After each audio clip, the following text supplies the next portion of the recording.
After the terror attacks in Paris, President Francois Hollande said ISIL had committed an act of war and the French response would be merciless. Now France is striking back.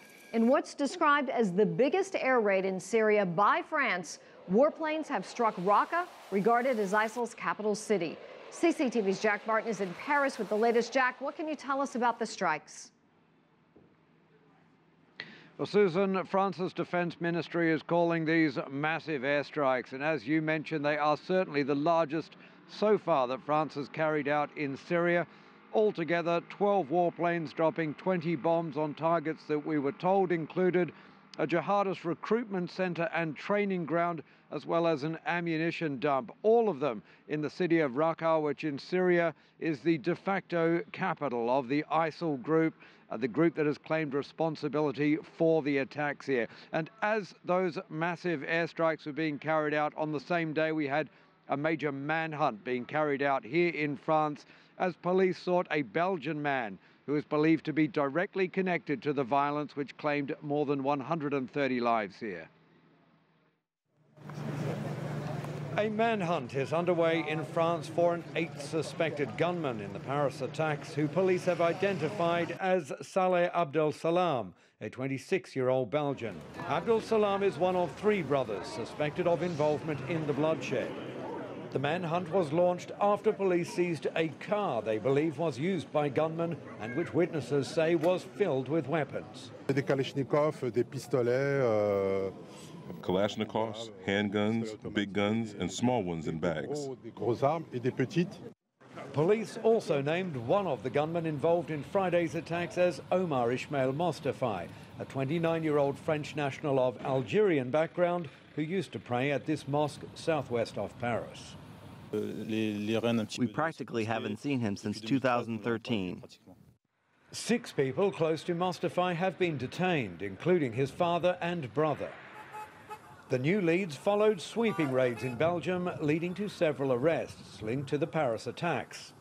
Belgian officials said 2 French suspects who died in Paris had also lived in Belgium. As the investigation crosses borders, France's Interior Minister now says he believes the attacks were prepared by a group based in Belgium, which had help from French accomplices. Jack Barton, CCTV, Paris.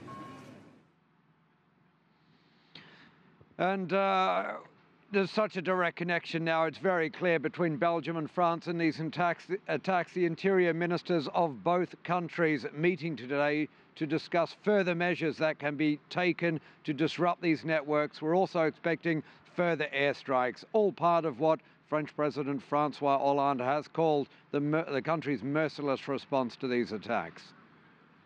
Jack, tell us, are Parisians concerned about retaliation from these airstrikes? And also, do you see the stepped-up police on the streets throughout Paris? Yeah, we see the stepped-up police, we see the security, it's all around us. Paris is completely on edge, even before these airstrikes began. Earlier on Sunday evening, when some firecrackers were lit about 300 meters away from here, there was complete panic in Place de la République, where thousands of people had gathered to light candles, to lay flowers, to mourn for the dead. And they began running in every direction, trying to find shelter down streets, behind cars, anywhere except in cafes, restaurants and bars, of course, because of the terrible memories of what happened last Friday. But even here, people were rushing past, businesses were pulling down the shutters, and even when it became apparent that it was a false alarm, very few businesses reopened those shutters. The ones that did kept the metal shutters down over the windows and just opened the doors. So this is still a city that is very much on edge. People really concerned that there might be another attack. Jack Barton, thank you for the update live in Paris.